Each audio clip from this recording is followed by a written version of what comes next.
The next part of the chapter, we are converting hours to hours and minutes. And the process for this conversion is we need to multiply the entire decimal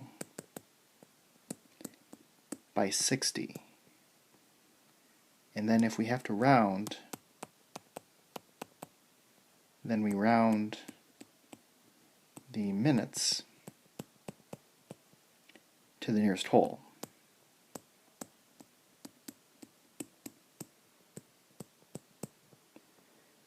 Okay, so for number 9 we have 7.5 hours.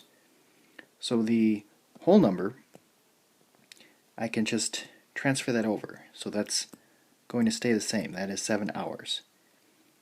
But the decimal, I want to multiply that by 60.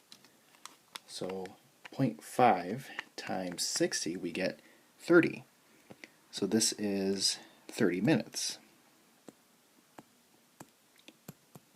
And this should kind of make sense because 7.5 hours is like saying 7.5 hours, which is equal to 7 hours and 30 minutes.